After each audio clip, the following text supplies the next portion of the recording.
March, host of a new OWL TV show called Faces for Good.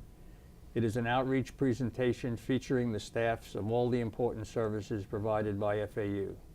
This includes the student health services, student government, housing services, and today, the counseling and psychological services here at FAU. And today my guest is Dr. Kurt Dewar, who is the Director of Counseling and Psychological Services. Welcome. Thanks, Bob.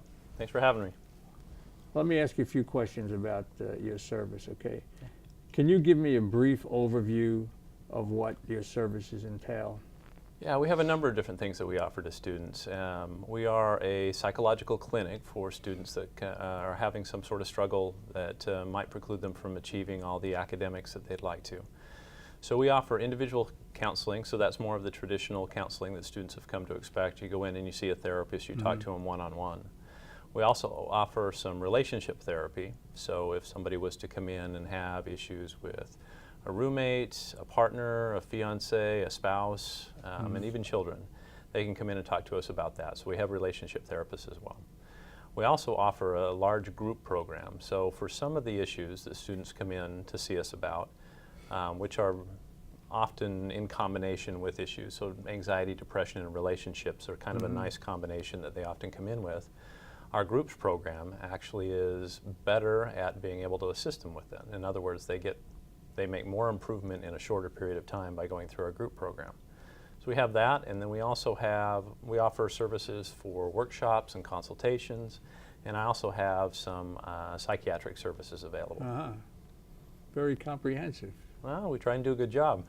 It sounds really good. Tell me about confidentiality.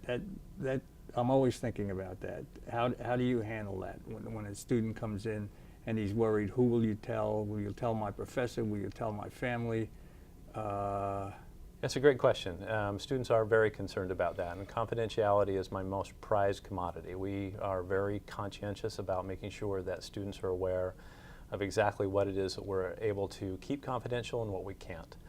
Basically, it comes down to some very simple rules. So pretty much everything that they say in session stays in session, as the saying goes, with some exceptions. And those exceptions have to do with if they are talking about being an immediate danger to themselves or to others, if they're talking about child abuse or vulnerable adult abuse, or in a few other remote circumstances. So nothing they talk to us about goes from our office to professors, parents, dean of students, roommates, anyone.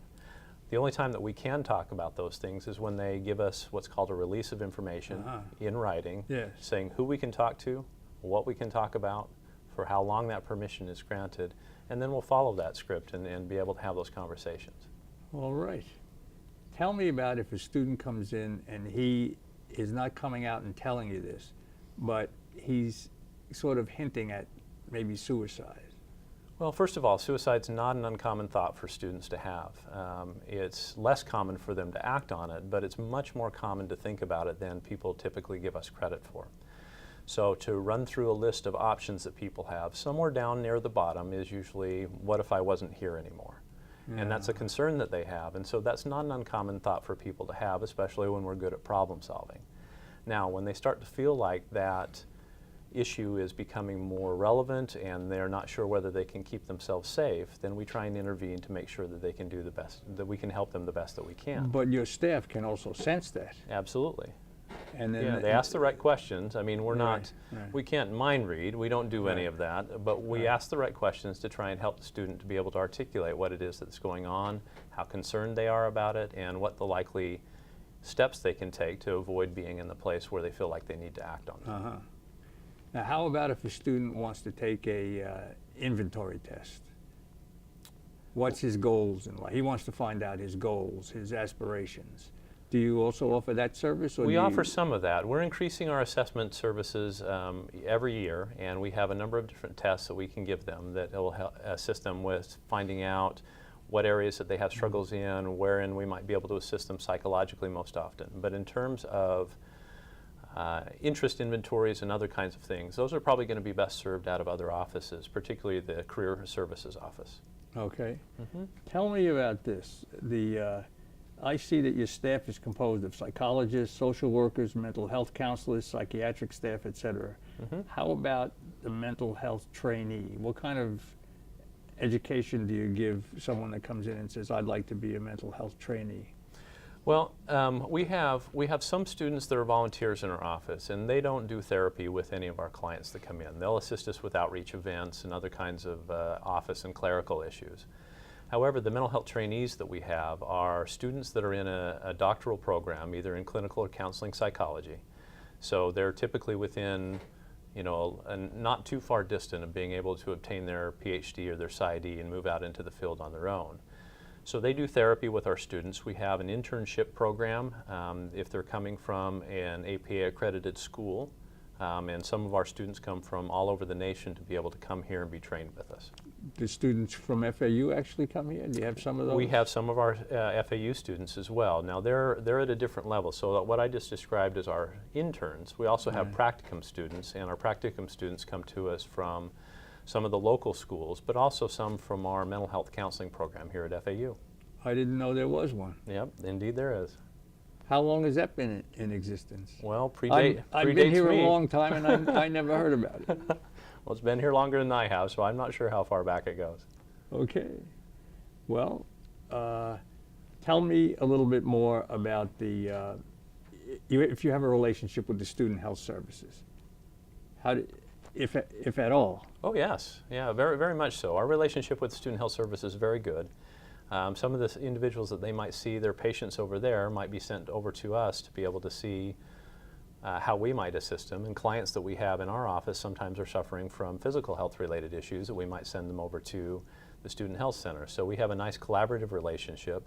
However, we also have that same thing that I mentioned earlier about the confidentiality. We need to get a release from the student to be able to directly correspond with the Student Health Services. But isn't that where they write the prescription if you think they might need some type of... No, they don't. Well, the office over there can write prescriptions for things, but I also have in-house my psychiatric staff. At your department? I do. Okay. And there's a pharmacy right here on campus. If students don't know about it, just down the hall. At least now they'll know about it. Yep, just down the hall. It's a full-service pharmacy and operates like a public pharmacy, just like CVS does. All right. Is there anything else that you have in mind to tell us about your really good services?